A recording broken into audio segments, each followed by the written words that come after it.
আসসালামু আলাইকুম, কেমন আছেন সবাই? আশা করছি সবাই ভালো আছেন। আমি আল্লাহর রহমতে ভালো আছি।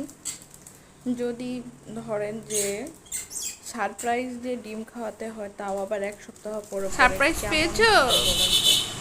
তাকে ডিম খাওয়ানোর জন্য এত ট্রাই করা হয়, সিদ্ধ ডিম খেয়ে কোনোভাবেই খাবে না। তারপরে বলছি তোমার জন্য সারপ্রাইজ আছে, তুমি ডিম খাও। তারপরে অর্ধেক ডিম খাইছে, খাওয়ার পরে আর সে খাবে না, আগে আমাকে সারপ্রাইজ দাও। কি এক বড় ধরনের জ্বালায় আছি, বাচ্চা কাচ্চারে কোনোভাবেই খাওয়াইতে পারতেছি না। আমার দুইটা ছেলে খাওয়া দাওয়া একদম বাদ দিয়ে দিয়েছে। আমি যে কি করি এখন দেখেন, কতগুলা ওদের ফল ফ্রুটস, তারপরে কোক এগুলা দিয়েছি শুধু একটা ডিম খাওয়ার জন্য। সে ডিম খাবে না তো খাবেই না, অর্ধেক ডিম খাইছে, এবার আমার সারপ্রাইজ দাও। এই হচ্ছে তার অবস্থা। আর একটু ছাদে আসলাম বিকালবেলা, ফুলগুলো অনেক সুন্দর লাগতেছিল। তিনতলা ভাবিদের গাছ লাগাইছে, ফুলের গাছ।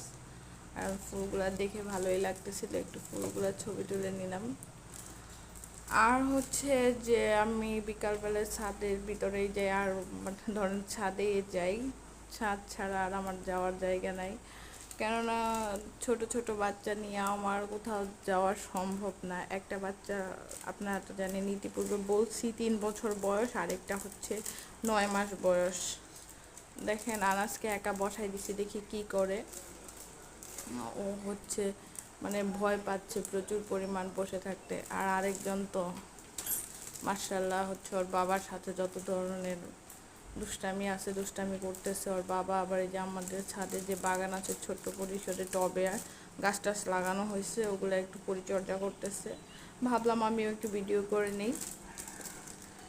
এই তার বাবার রাতে প্রচণ্ড খিদা লেগেছে, কি খাবে বলতেছে। ভাবলাম একটু সামান্য একটু পাকোড়া করে দেই, পরে আলু আর কিছু 2-1টা সবজি দিয়ে পাকোড়া বানাই দিছি, যাতে তহাও খায়, তহা যাতে সবজিটাও খেতে পারবে, আবার আনাসও যাতে খাবে। একটু ঝাল কমাই দিছি। আর প্লিজ আমার চ্যানেলটা বেশি বেশি করে সাবস্ক্রাইব করবেন, লাইক কমেন্ট শেয়ার